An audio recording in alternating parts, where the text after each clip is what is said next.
আমি জগতে যত কাজ করি, আমি যদি 10 টাকার কাজ করি, আমি 20 টাকার প্রচার করি। হরিসভায় অনেকে আছে কীর্তনে এসে বলে মহোৎসবের দিন আমাদের মেদিনীপুরের দিকে দেয়, বলে মহোৎসবে আমার 2 তেল।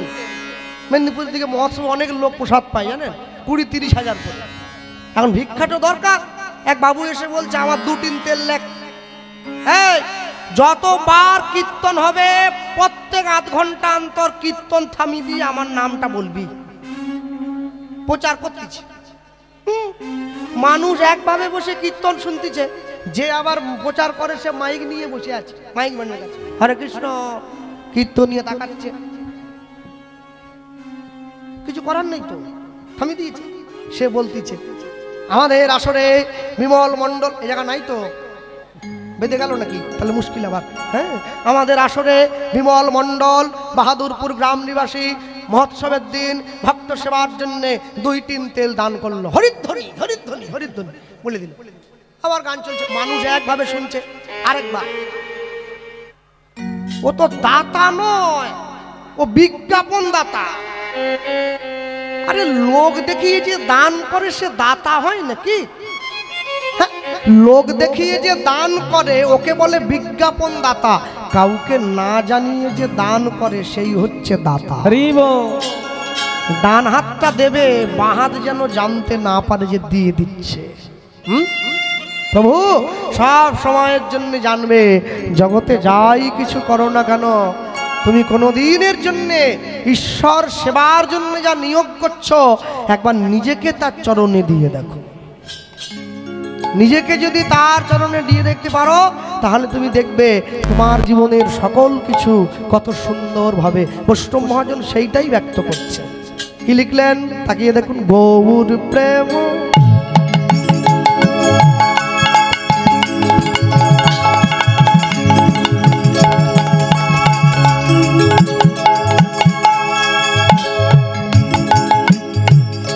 গৌর প্রেম রসার নামে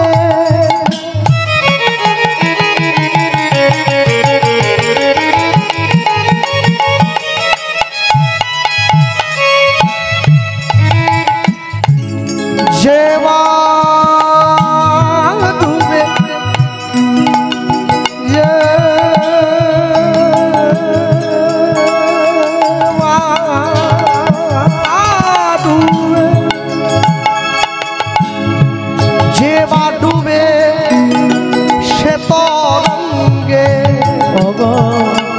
গৌর প্রেম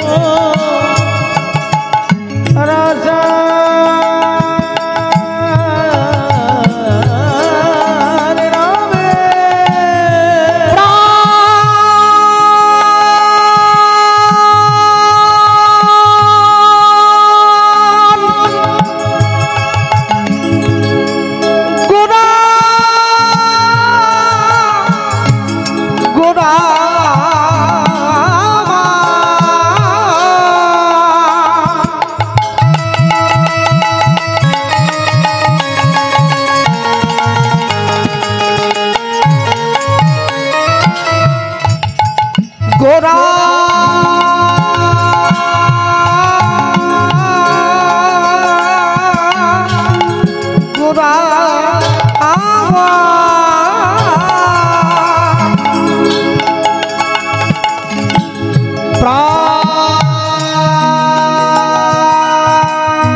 গৌর প্রেম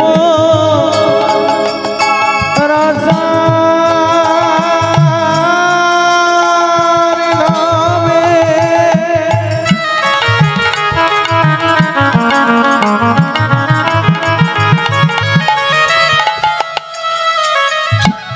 অঙ্গ যে বাডুবে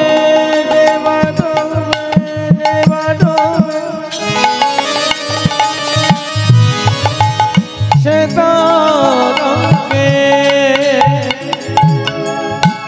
সে রাধা মাধব অন্তরঙ্গ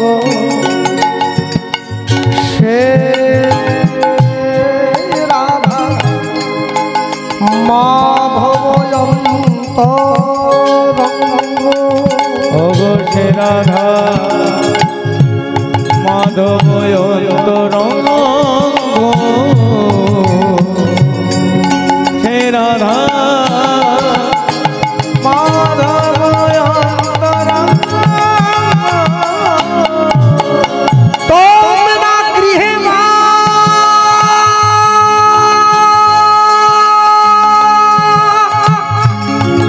বলতে থাকো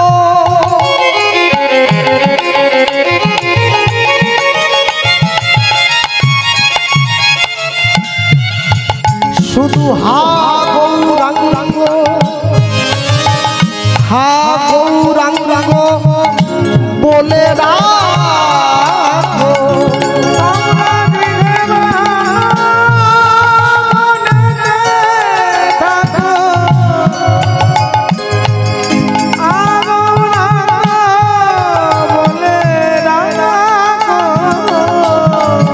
ঠাকুর নরোত্তম মাগে তার সঙ্গ ঠাকুর নরতম নরতম মাগে তার সঙ্গ আমি এক মুখে বলতে নারী আমি এক মুখে বলতে নারী আমার গৌর গোবিন্দের লীলা মাধুরী আমি এক মুখে বলতে নারী আমি যাই রে প্রেমের বলিহারি আমি এক মুখে বলিতে নারী আমি যতবার বলি ততবার হারি এক মুখে বলিতে নারী আমি এক মুখে বলবো কত আমি এক মুখে বলিতে নারী আমি যদি বা বলি বছর শত আমি এক মুখে বলিতে নারী আমার গৌর গোবিন্দের লীলা মাধুরী এক মুখে বলিতে নারী অব প্রেমানন্দে কহ হরি হরি সবে এক মুখে বলিতে নারী প্রেমানন্দে হরি হরি এক মুখে বলিতে নারী এক মুখে বলিতে নারী ঠাকুর নরতম মাগে তার সঙ্গ ঠাকুর নরতম নরতম মাগে তার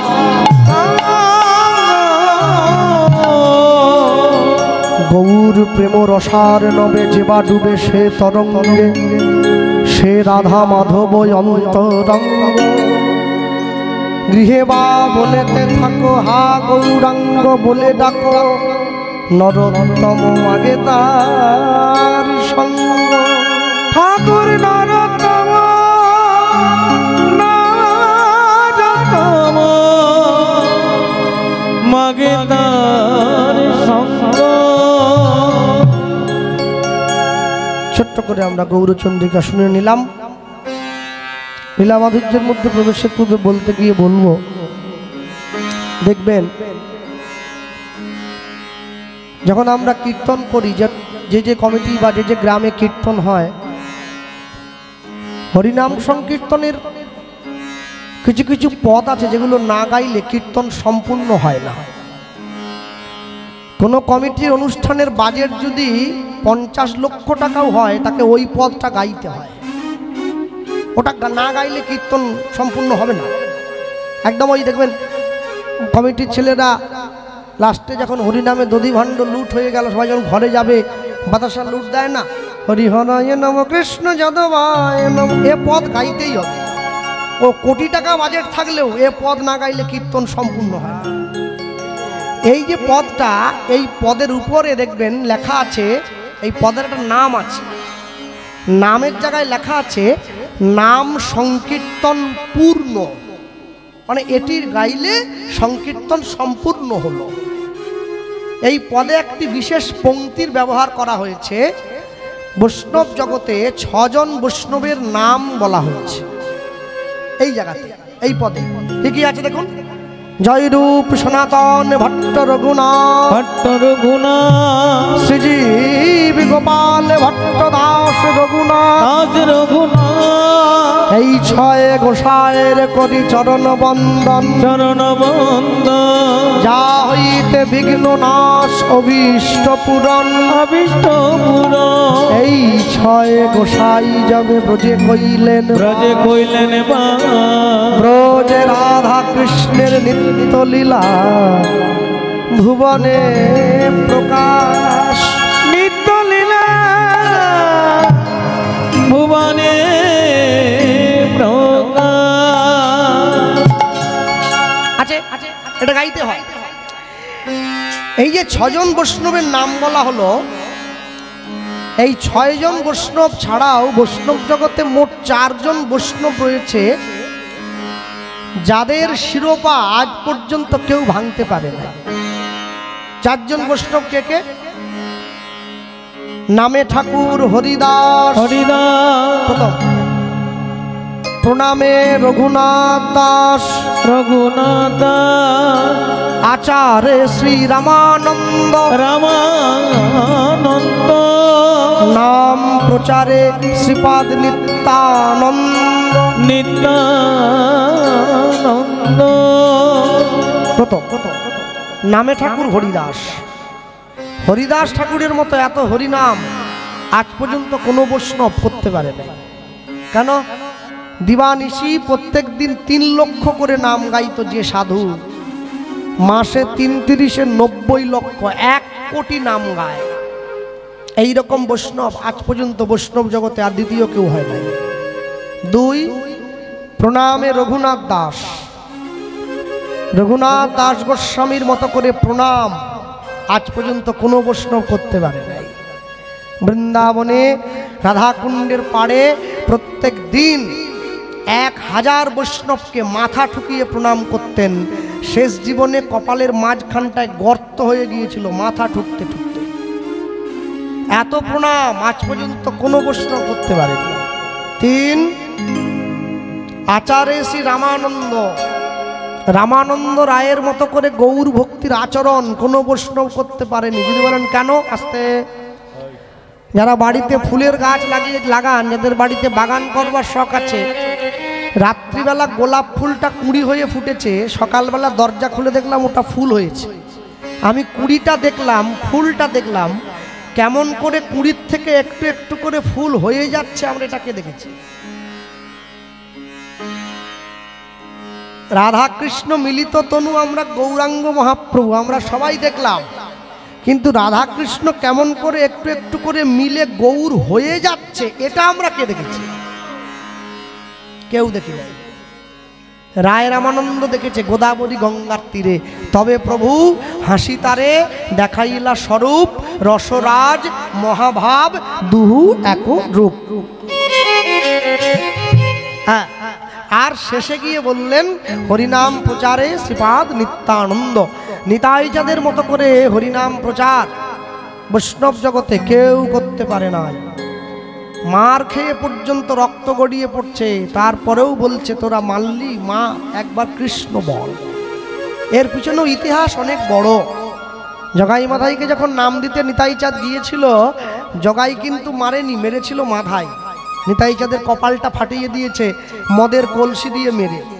দরদর করে রক্ত গড়িয়ে পড়ছে। হরিদাস ঠাকুর নিতাই চাঁদকে টান দিয়ে বাড়ি নিয়ে গেল। জগাই গিয়ে মাধাইকে বলছে, ভাই বৈষ্ণবের গায়ে হাত তোলাটা কিন্তু ঠিক হলো না, ভালো না লাগতো নাম নিতি না, তাড়িয়ে দিতি, মারতে গেলি কেন? ওরে 64টা অপরাধের মধ্যে শ্রেষ্ঠ অপরাধ বৈষ্ণব অপরাধ, মারলি কেন? মাধাই ছুটে গিয়ে জগাইয়ের পাটা জড়িয়ে ধরেছে। জগতের মানুষ নাহলে আমাকে ভুল বুঝলো, যাকে মারলাম সেও আমাকে ভুল বুঝলো, হরিদাস ঠাকুর সঙ্গে এসেছিল সেও আমাকে ভুল বুঝলো, কিন্তু তুই তো আমার নিজের পেটের ভাই, তুইও আমাকে ভুল বুঝলি। যখনই মাধাই জগাইকে কথাটা বলেছে, জগাই বলছে কেন ভুল বুঝলাম এ কথা। এই বাংলা একটা কথা আছে না, কান টানলে মাথা আসে। হ্যাঁ, নিতাই চাঁদের কপালটা ফাটিয়ে মহাপ্রভুকে জানিয়ে দিলাম নবদ্বীপে এখনো দুটো পতিত পড়ে আছে, তুমি উদ্ধার করে চরণে জাগা দাও। এইবারে কিন্তু জগাই স্তম্ভিত। কি বলছিস ভাই? হ্যাঁ, বড় ভাইয়ের রক্ত দেখে ছোট ভাই কি স্থির থাকতে পারবে রে? আমাদেরকে মারার জন্য ছুটে আসবে। যখনই নিতাই গৌর দুই ভাই আমাদেরকে মারবার জন্য ছুটে আসবে, আমরা জগাই মাধাই দুটো ভাইকে পারি না নিতাই গৌরের চরণে পড়ে বাকি জীবনটা হরিনাম গেয়ে মুক্তি লাভ করতে? হরিবল হরিবল। জগাই মাধাইয়ের মতো মাতালের নেশা কেটে গেছে। যারা প্রতিদিন 80 হাঁড়ি করে মদ খেত, তাদের নেশা কেটে গেল। আমি এমনই সংসারী মাতাল, আমার নেশা কাটে না। আমি মরে গিয়ে পর্যন্ত সংসারের উপকার চাইছি, এমনই সংসার আমার মধ্যে ঢুকেছে। আমি সংসারে ঢুকিনি, সংসার আমার মধ্যে ঢুকে পড়েছে। যে মদ খায় তার নেশা কেটে যায়, মদ যাকে খায় তার নেশা কাটবে না। আমি মরে গিয়ে পর্যন্ত সংসারের কল্যাণ চাই। আমি LICর কথা বলছি, বেঁচে থাকলে 20 লাখ, মরে গেলে 40। কে পাবে? নমিনি যে আছে সে। এখন কথা হলো, তাহলে ওটা বাকিটা বুঝে নেন আপনারা। আমি যাকে নমিনি করেছি সে তো 40 লাখ টাকা নিয়ে আরেকটা গোপাল কৃষ্ণপাল খুঁজে নেবে, আমার কি হবে? আমি তো চলে যাচ্ছি, আমার কি হবে? পাগলে নিজের ভালো বোঝে, আমরা তাও বুঝি না। হ্যাঁ, তারপরেও শুধু সংসারটাকে জড়িয়ে জড়িয়ে ধরে। ওরে, ঘর মালিকটা যে এত বোকা আমি আগে জানতাম না। ও বেটা বাড়ির থেকে বেরোবার মুখে বারান্দার দুদিকে 10টা খেজুর গাছ পুঁতে দিয়েছে। ঢুকতে একবার কাটা ফুটছে, বেরোবার সময় কাটা ফুটছে। ওকে গিয়ে পাড়ার লোকে বলতেছে, বাড়ির সামনে লোকে গাঁদা ফুলের গাছ লাগায়, গোলাপ ফুল লাগায়, তুমি খেজুর গাছ লাগায়, তোমার মরণ হয়নি? ও আবার পাড়ার লোককে ডেকে ডেকে বলে, ফুটুক কাটা, তবু আমার লাগানো গাছ, খেজুর তো পাচ্ছি। এদিকে পায়ে পুজ হয়ে যাচ্ছে কাটা ফুটে। আমরা সংসারে এসে একটা করে খেজুর গাছ পুঁতে দিয়েছি। ছেলে আমার, মেয়ে আমার পুঁতছি, বাড়ি আমার, গাড়ি আমার, পুকুর আমার, টাকা আমার, পয়সা আমার, সারা জীবন শুধু আমার। আমি কোনোদিন ভাবিনি সব যদি আমার, তবে আমি কার? যতবার কাঁটাটা পায়ে ফুটছে আমার বড় আনন্দ। হ্যাঁ, আমার কাঁটা ফুটলো। হ্যাঁ, বউ কষ্ট দেয়, ছেলে কষ্ট দেয়, মেয়ে কাঁটা ফুটছে, খাওয়া বন্ধ হয়ে গেছে, তবু ভাবতিছে গাছ তো আমার। কেউ কারো নয়। স্বার্থ ফুরিয়ে গেলে সবাই তোমার পাশ থেকে সরে যাবে, কেউ পাশে থাকবে না। তাহলে সময় থাকতে নিজের ভালো বুঝে নেওয়াটা কি বুদ্ধিমানের কাজ নয়? হ্যাঁ, 24 ঘন্টা সময়ের মধ্যে 24টা মিনিট ভগবানের চরণে দেবেন, 2 ফোঁটা নয়নের জল দেন। যেদিন চলে যাবেন পৃথিবীর থেকে, এইটাই সঙ্গে থাকবে, বাকি সব পড়ে থেকে যাবে। যে ছেলেটি প্রথম তোমায় ডেকেছিল পিতা, শ্মশান ঘাটে সেই ছেলে গো জ্বালবে তোমার চিতা। পুড়বে তোমার সাদের দেহ, কর্ম রবে পড়ে যাবে যেদিন শ্মশান ঘাটে বাঁশের দোলায় চড়ে। জীবনের এই নিষ্ঠুর সত্য আমাদের মেনে নিতেই হবে। চলে যেতে আমাদের হবেই। মরতে এসে পড়েছি মানে মরবো আমরা সবাই। তাহলে মৃত্যুর সামনে ভীরুর মতো মাথা নিচু করে না দাঁড়িয়ে যদি বীরের মতো দাঁড়াই, তুমি আমাকে নিয়ে যেতে পারো, কিন্তু আমি জগতে এমন কোনো কাজ করিনি তার জন্য তোমার কাছে আমাকে মাথা নিচু করতে হয়। হরিসভায় বসে আমরা পরম বৈষ্ণবের কথা শুনব। হরিসভায় বসে আজকে দ্বিতীয়জন যে বৈষ্ণবের কথা আমরা বললাম, এই স্থানে আমরা বসে শুনছি পরম বৈষ্ণব মহাপ্রভুর একনিষ্ঠ অনুগত ছিল রঘুনাথ দাস গোস্বামী পাদের জীবনী কথা। এটাই গৌর আনন্দ। হরিবল হরিবল। আমি বলতে গিয়ে একটু বলবো, আমার বাবাকে আমি প্রশ্নটা করেছিলাম, বাবা বলে কি ভক্ত হতে গেলে কি করতে হয়? মালা তিলক পড়লে, গোটা গায়ে ছাপ টাপ দিয়ে চিতাবাগের মতো সাজলেই কি হওয়া যায়? চিতাবাগের তো গোটা গায়ে ছাপ দেওয়া, কালো কালো ছাপ, তাহলে কি ও ভক্ত হয়েছে?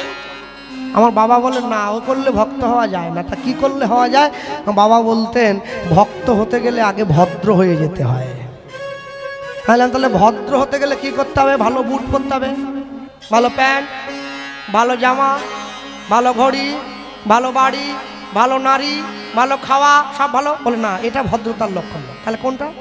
বলে শোনো, যেদিন তুমি রাস্তা দিয়ে চলে যাবে হেঁটে, মানুষ তোমাকে টনটিটকিরি কাটবে, উপহাস করবে, সকলের উপহাস কানে নেওয়ার পরেও যদি তোমার মধ্যে কোনো রাগ না জন্মায়, সকলের উপহাস ব্যঙ্গ বিদ্রুপ শোনা সত্ত্বেও তোমার মধ্যে যদি কোনো বিকার না জন্মায়, তুমি জানবে তুমি ভদ্রতার প্রথম ধাপিটা পেরিয়ে চলে গেছো। ভদ্র ব্যক্তি কখনো অন্যের কটু কথায় কান দেয় না, সে নিজের লক্ষ্যে গিয়ে চলে। দক্ষিণ 24 পরগনা, তারপরে হাওড়া, তারপরে হুগলি। হুগলি থেকে, হুগলিতে বিখ্যাত একটা জায়গা আছে, জায়গাটার নাম হচ্ছে ব্যান্ডেল। ব্যান্ডেল থেকে 21 কিলোমিটার ভিতরে ঢুকলে একটা গ্রাম পড়ে, যে গ্রামটার নাম হচ্ছে আদি সপ্তক গ্রাম। এই আদি সপ্তক গ্রামের দুজন জমিদার, একই মায়ের পেটে দুই ভাই। বড় ভাইয়ের নাম হিরণ্য দাস, ছোট ভাইয়ের নাম গোবর্ধন দাস। দুই ভাইয়ের কাজ কি ছিল? দুই ভাইয়ের কাজ ছিল প্রতি বছর সারা বাংলার থেকে খাজনা আদায় করে বাংলা তথা গৌড়ের নবাব হুসেন শাহের কাছে পাঠিয়ে দেওয়া। হুসেন শাহ এই দুই ভাইয়ের কাজে খুশি হয়ে আজ থেকে 500 বছর আগে এই দুই ভাইকে বেতন দিতেন প্রতি বছরে 9.5 লক্ষ টাকা, যেটা বর্তমান 2025 সালে 100 কোটি টাকার চাইতেও বেশি। দুই ভাইয়ের জীবনে শুধু টাকা, কিন্তু আসল জায়গাটা ফাঁকা। কি? টাকা ভোগ করার লোক নেই, টাকা উড়িয়ে খাচ্ছে। জমিদারি পড়ে আছে, হাতি সালে হাতি, ঘোড়া সালে ঘোড়া, দাস দাসী পাত্র মিত্র সকলে ভোগ করে। দুই ভাই ভগবানের কাছে নিত্য গিয়ে কাঁদে, প্রভু একটা সন্তান দিলে না। এই জমিদারিটা ভোগ করবে কে? আমরা মরে যাওয়ার পর। এত পয়সা যখন দিলে একটা সন্তান দাও। ভগবান বলে না, দেব না। কেন? সন্তান দেইনি বলে তোরা আমাকে ভালোবাসিস, যদি দিয়ে দেই আর বাসবি না। মানুষ যখন সুখে থাকে তখন কৃষ্ণকে ডাকে না, মানুষ যখন দুঃখে পড়ে তখনই ভগবানকে ডাকে। মায়েরা বসে আছে, মায়েরা 3 রকমের সন্তান জন্ম দেয়। একটা সন্তান, একটা সন্তাপ, একটা সন্ত্রাস। সন্তানকে যে পিতামাতার দুঃখে দুঃখী, পিতামাতার সুখে সুখী, বাবা মায়ের চোখের জলটা মুছিয়ে দেয়, ওটা সন্তান। যতই যাও না মন্দির মসজিদ, যতই যাও না তীর্থস্থান, বাবা মাকে না ভালোবাসিলে পাবে না কোনোদিন ভগবান। এটা সন্তান। সন্তাপ কোনটা? যে ছেলেটা বাবা মায়ের নিত্য নিত্য চোখের জল ফেলে, একে বলে সন্তান, সন্তাপ। সন্ত্রাস কোনটা? যে সন্তানের জন্য বাবা মা সব সময় ভয়ে ভয়ে থাকে, এই বুঝি আমাদের কোল খালি করে ছেলেটা চলে যাবে, এটাকে বলে সন্ত্রাস। 3 রকমের জন্ম দিয়েছে ঘরে। দুই ভাই আজকে ভগবানের কাছে গিয়ে ভগবানের চরণটা জড়িয়ে ধরেছে। প্রভু, এতদিন পর্যন্ত সন্তান চেয়েছি নিজেদের জন্য, আজ কিন্তু চাইব না। আজকে সন্তান চাইব তোমার সেবার জন্য, খুব বুদ্ধি করে চাইছি। এবার তুমি না দিয়ে কিরম করে থাকো দেখি কই। নিজেদের জন্য চাইছি বলে মুখ ফিরিয়ে নিলে, তাহলে তুমি যদি সন্তান না দাও, তাহলে আমাদের মৃত্যুর পরে তোমার সেবা করে তোমার সেবাটা বাঁচিয়ে রাখবে কে? অন্তত তোমার সেবার জন্য একটা সন্তান দিয়ে দাও। হ্যাঁ, দুই ভাই গোবিন্দ চরণটা জড়িয়ে ধরে ভগবানের কাছে গিয়ে পড়েছে। হ্যাঁ, আর যখনই ভগবানের কাছে গিয়ে পড়ল, ভগবান তো সব সইতে পারে কিন্তু দুঃখ সইতে পারবে না। ঘরের ভিতরের দরজাটা বন্ধ করে দিয়েছে। ঘরের ভিতরের দরজাটা বন্ধ করে দিয়ে দুই ভাই গোবিন্দ চরণটা জড়িয়ে ধরল, আর জড়িয়ে ধরে নিজেরা গিয়ে ভগবানের কাছে জপনাম মুখে গো মূরতি রাখো বুকে, জপনাম মুখে মূরতি রাখো বুকে, আনন্দে গাহ অবিরাম অবিরাম অবিরাম, শ্যাম রাধা শ্যাম রাধা শ্যাম রাধা রূপধ্বনি শ্যাম রাধা শ্যাম রাধা শ্যাম রাধা শ্যাম রাধা শ্যাম রাধা শ্যাম, জপনাম মুখে মূরতি রাখো বুকে, জপনাম মুখে মূরতি রাখো বুকে, জপনাম মুখে মূরতি রাখো বুকে, আনন্দে গাহ অবিরাম, শ্যাম রাধা শ্যাম রাধা শ্যাম রাধা শ্যাম রাধা আনন্দ কিশোর শ্যামল সুন্দর, বামেতে কিশোরী প্রেমাবেশে থর থর, আনন্দ কিশোর শ্যামল সুন্দর, বামেতে কিশোরী প্রেমাবেশে থর থর, অপার সংসার প্রেমের পারাবার, অপার সংসার প্রেমের পারাবার,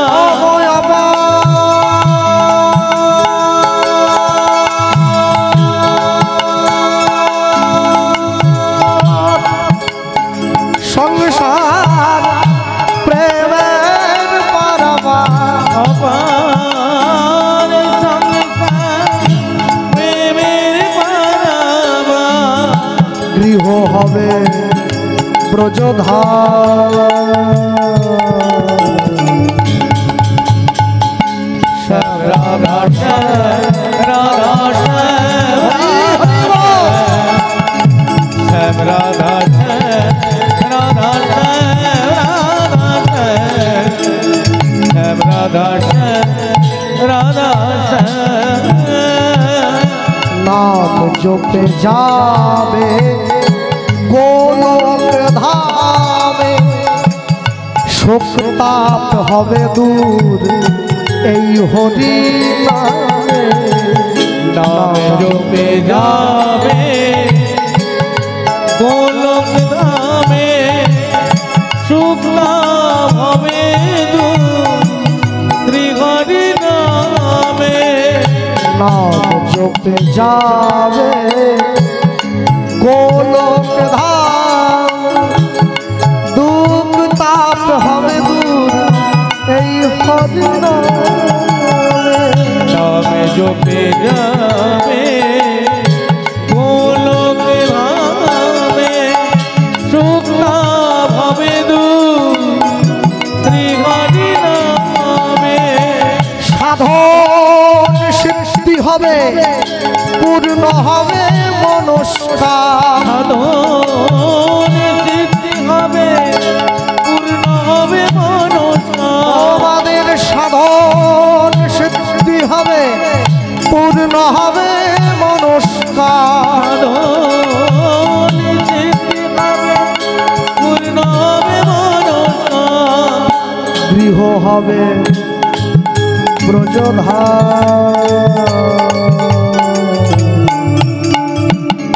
শ্যাম রাধা শ্যাম রাধা শ্যাম রাধা শ্যাম, শ্যাম রাধা শ্যাম রাধা শ্যাম,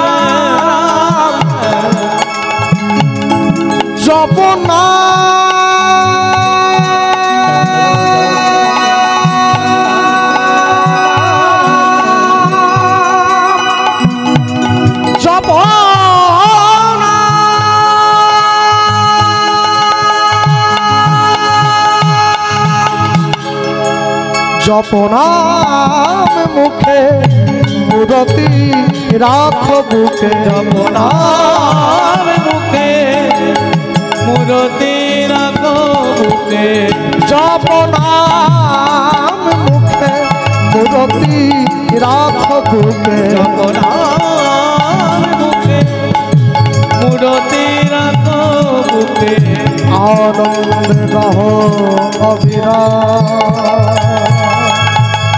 শ্যাম রাধা শ্যাম রাধা শ্যাম রাধা শ্যাম রাধা শ্যাম রাধা শ্যাম রাধা শ্যাম রাধা শ্যাম রাধা শ্যাম রাধা শ্যাম রাধা শ্যাম। নমো ব্রহ্মণ্য দেবায় গো ব্রহ্মণ্য হিতায় চ জগত হৃদায় কৃষ্ণায় গোবিন্দায় নমো গোবিন্দায়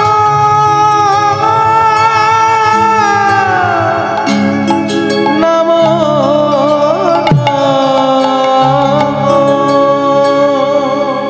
ভগবান সব সইতে পারে, দুটো জিনিস মানবে না, একটা ভক্তের অহংকার, একটা ভক্তের চোখের জল। দুই ভাই যখন গোবিন্দ চরণে নয়নের জলটা দিয়েছে, ভগবান ওই মৃন্ময়ী মূর্তির মধ্যে আজকে চিন্ময় রূপের প্রকাশ ঘটেছে। ভগবান যখনই দুই ভাইয়ের সম্মুখে এসে দাঁড়িয়েছে, হিরণ্য গোবর্ধন প্রভু একটা সন্তান চাওয়ার জন্য তোমার চরণে এত আশা করে আমরা দুজন পড়ে রয়েছি, দেব তো? দেব দেব। শোনো, অচিরাতে তোমাদের ঘরে এক পুত্র সন্তান জন্ম গ্রহণ করিবে, জন্ম গ্রহণ করিবে, আমার ভক্তির বলে সন্তান বলবান হইবে, বলবান হইবে, এই সন্তান না রহিবে, না রহিবে তোমাদের ঘরে, জগৎ মাঝে আমার লীলা কথা প্রচার করিবে দারে দারে।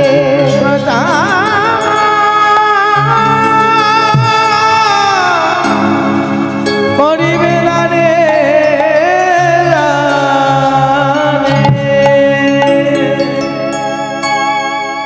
দুই ভাই ভগবানের মন্দির থেকে বেরিয়ে এসে চোখের জলটা মুছতে মুছতে এক ভাই আরেক ভাইকে বলে, এ কি রে ভাই, ভগবান যে বলল আমাদের ঘরে একটা ছেলে হবে। হ্যাঁ, একবার যখন বলে দিয়েছে আর কি না হয়ে যাবে। আচ্ছা, আমরা দুইজনে মিলে তার চরণে গিয়ে পড়লাম, একটা ছেলে হবে বললো, কোন ঘরে হবে বললো না তো? দুই ভাই তো।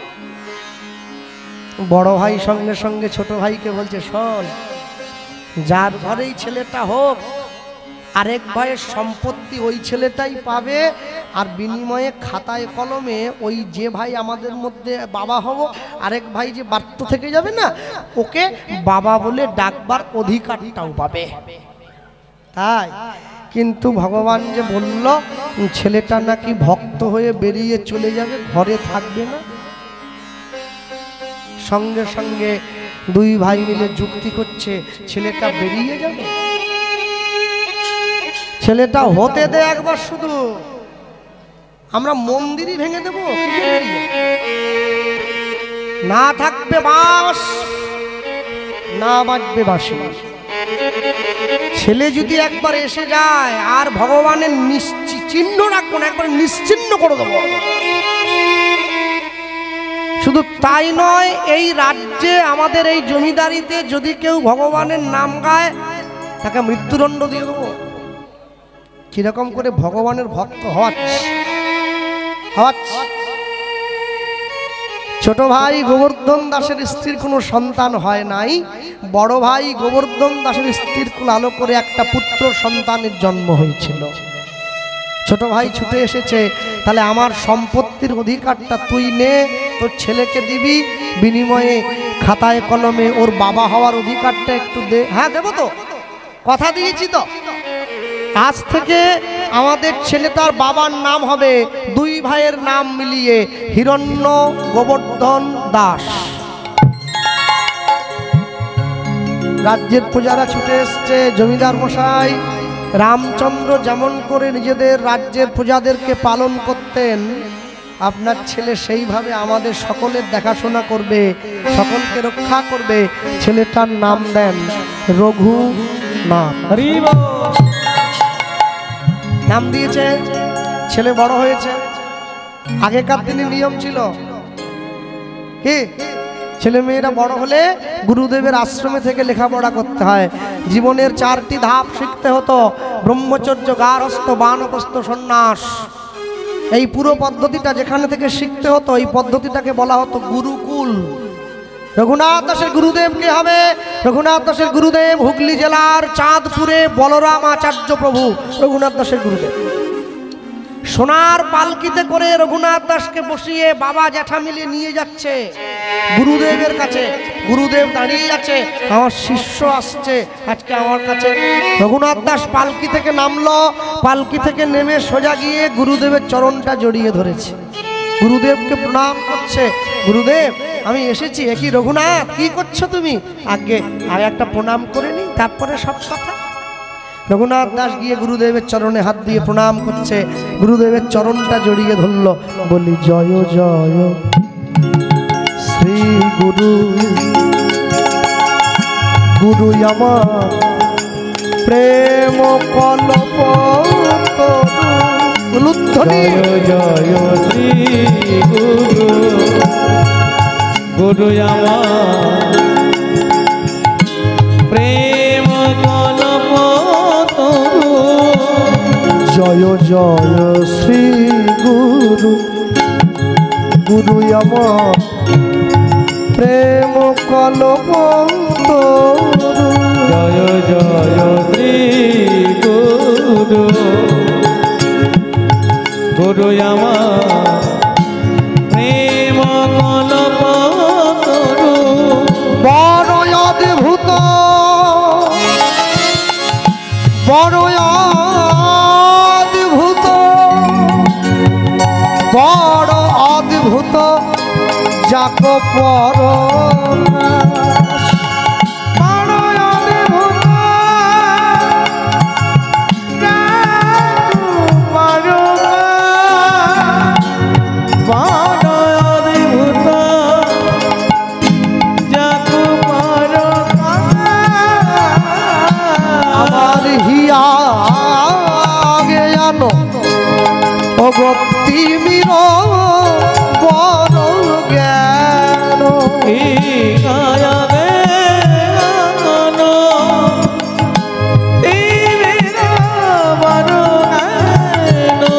জ্ঞান সুচন্দ্র কিরণে করুণা। জ্ঞান সুচন্দ্র কিরণে করুণা। এটি বাংলা ভাষায় লেখা পদ, তবে পুরোপুরি সম্পূর্ণ বাংলা নয়, পুরোপুরি বাংলা নয়। এটি এই পদটির যে ভাষা, একে মৈথিল, আস্তে কথা বলবেন না, মৈথিল অনুগামী বাংলা ভাষা বলে বলা হয়। মানে এই ভাষাটার সঙ্গে মৈথিলের একটু টান আছে, যার জন্য পদের ভাষাগুলো পুরোপুরি বাংলা নয়। দেখুন, জ্ঞান সুচন্দ্র কি রণে করুণা। জ্ঞান সুচন্দ্র কিরণে করুণা। এতদিন পর্যন্ত মোর মন অন্ধকারে ছিল, গুরুদেব রূপী চন্দ্রের প্রকাশে। আকাশে চাঁদ উঠলে দেহের বাইরেটায় আলো পড়ে, কিন্তু মনের অন্ধকার যায় না। আমার গুরুদেবের রূপী জ্ঞান চন্দ্র আমার হৃদয়ে প্রকাশ করে আমার মনের অন্ধকার দূর করেছে। জ্ঞান সুচন্দ্র কি রণে করুণা। জ্ঞান সুচন্দ্র কিরণে করুণা। আমার অজ্ঞানাধার দূর করে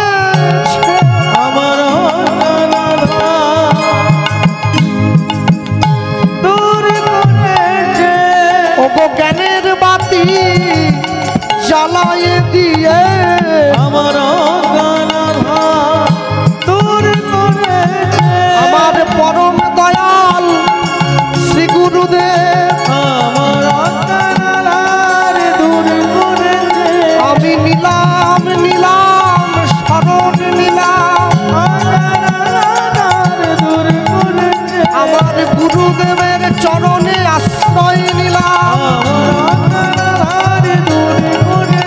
আমার চরণ তলে আশ্রয় দিও গৌর হরি বল। দূর করেছে দূর করেছে জ্ঞান সুচন্দ্র কিরণে করুণা জ্ঞান সুচন্দ্র কিরণে গুরু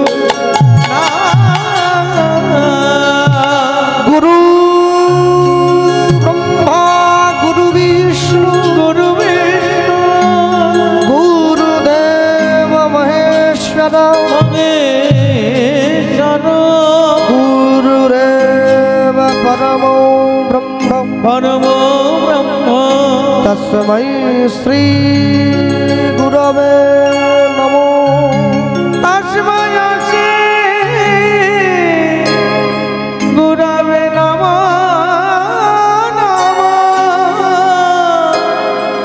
গুরবে নমো নমো কিবা বিপ্র কিবা ন্যাসী শূদ্র কেন নয়, যেই কৃষ্ণ তত্ত্ববেত্তা সেই গুরু হয়। হ্যাঁ, যে কৃষ্ণ কথা বলতে পারে, গৌর কথা বলতে পারে, শিষ্যের হৃদয়ের অন্ধকার দূর করে দিতে পারে, সেই গুরু হয়। রঘুনাথ দাস যখনই গুরুদেবকে প্রণাম করেছে, গুরুদেব তুলে ধরে রঘুনাথকে বুকে জড়িয়ে ধরে বলছে, বাবা তুই যে আমায় এত ভালো ভালো কথাগুলো বললি, বলতো বাবা এই কথাগুলো তোকে কে শিখিয়েছে? তোর বাবা না, তোর জ্যাঠা না, তোর মা না, তোর জ্যাঠাইমা না, তাহলে তুই বললি কি করে? আগে গুরুদেব আপনাকে দেখেই আমার বড় ভালো লেগেছে, আপনাকে দেখা মাত্র এই ভালো ভালো কথাগুলো আমার মন থেকে এমনি এসে গেছে। যাহারে দেখিলে মুখে আসে কৃষ্ণ নাম, জানিবে সেই বৈষ্ণব তাকে করিবে প্রণাম। তাহলে আপনাকে দেখে আমার এত ভালো লেগেছে।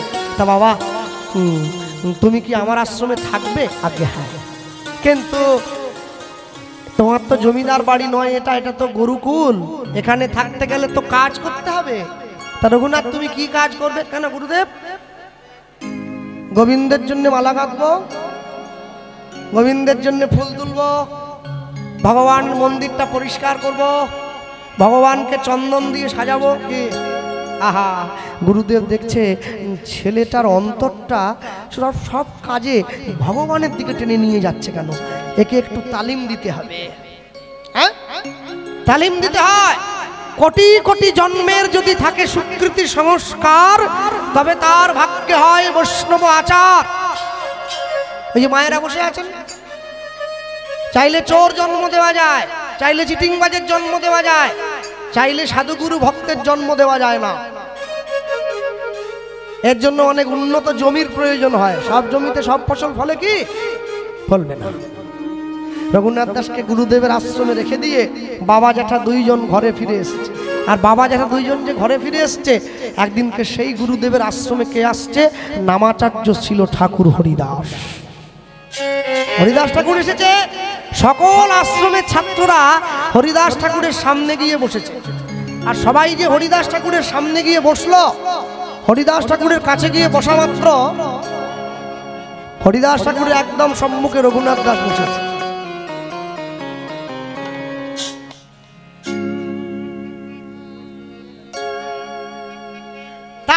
হরিদাস ঠাকুরের সামনে গিয়ে বসেছে। আর হরিদাস ঠাকুরের সামনে গিয়ে যেই বসলো, রঘুনাথ দাস বসে আছে। আর রঘুনাথ দাস একদৃষ্টে হরিদাস ঠাকুরের দিকে তাকিয়ে আছে। হরিদাস ঠাকুর বলছে, শোনো গো, যাকে তোমরা বোঝে কৃষ্ণ বলেছিলে, সেই মানুষটা তো কলিযুগে আবার এসে গিয়েছে গৌর হয়ে। কৃষ্ণ একা আসেনি, রাধারানীকে সঙ্গে নিয়ে এসেছে। ওই এসে হরিদাস ঠাকুর সকলকে শোনাচ্ছে, রঘুনাথও শুনছে।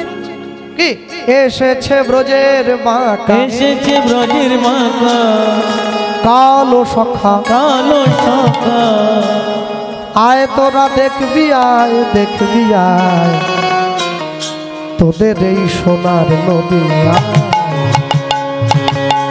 এসেছে এসেছে এসেছে। একটু হাত তোলা যায়, একটু তালি দেওয়া যায়, দাও। এসেছে এসেছে এসেছে ব্রজের বাঁকা, কালো সখা, আয় তোরা দেখবি আয় দেখবি আয়, তোদের এই সোনার নদী আয়। এসেছে ব্রজের মাকা, এসেছে ব্রজের মাকা, কালো সখা, আই তোরা দেখবি গায়ে দেখবি গায়ে, তোদের এই সোনার নদী গায়, তোদের এই সোনার নদী গায়ে। এসেছে ব্রজের বাঁকা, এসেছে ব্রজের মাকা, কালো সখা, কালো সখা, আয় তোরা দেখবি আয় দেখবি আয়, তোদের এই সোনার নদী গায়, তোদের এই সোনার নদী গায়, তোদের এই সোনার নদী গায়ে। তার রং ফিরেছে ঢং ফিরেছে, রঙ ফিরেছে, রঙ ফিরেছে, রং ফিরেছে ঢং ফিরেছে। ও তার রঙ ফিরেছে। কি ঢং ফেরেনি? ঢং ফেরেনি? হ্যাঁ, আগে কিরম ছিল? ছিল না? আর এখন রং ফিরেছে ঢং ফিরেছে। ও তার রঙ ফিরেছে, রঙ ফিরেছে। ও গো কালো এখন চেনা যায়। ও এসেছে ব্রজের মাতা, এসেছে ব্রজের মাতা, কালো সখা, আই তোরা দেখবি আয় দেখবি আয়, তোদের এই সোনার নদী, হরি হরি বল হরি হরি বল। সোনার নদী গায়ে। শ্যাম রাধা প্রেমে ঋণী হয়েছে, তুমিও বসো, দাঁড়িয়ে আছো। রাধা প্রেমে ঋণী হয়েছে, রাধা প্রেমে ঋণী হয়েছে। ওগো হাতের বাঁশি, ওগো হাতের বাঁশি, কেড়ে শ্যামের বিদায় দিয়েছে। রাধা প্রেমে ঋণী হয়েছে, হাতের বাঁশি কেড়ে নিয়ে শ্যামের বিদায় দিয়েছে। এখন বাঁশি নয় আর সাধবে কিসে, বাঁশি নয় আর সাধবে কিসে, হাত তুলে তাই নাম বিলায় প্রেম বিলায়। তোদের এই সোনার নদী হরি গায়, হরি বল। তোদের এই সোনার নদী গায়। এসেছে ব্রজের মাতা, এসেছে ব্রজের মাতা, কালো সখা, আই তোরা দেখবি আয় দেখবি আয়, তোদের এই সোনার নদী গায়, তোদের এই সোনার নদী গায়। যত সব তুলো ললনা, ও তার বাঁশির গানে ভুল তো কুলের ধর্ম রাখত না। যত সব কুলো ললনা,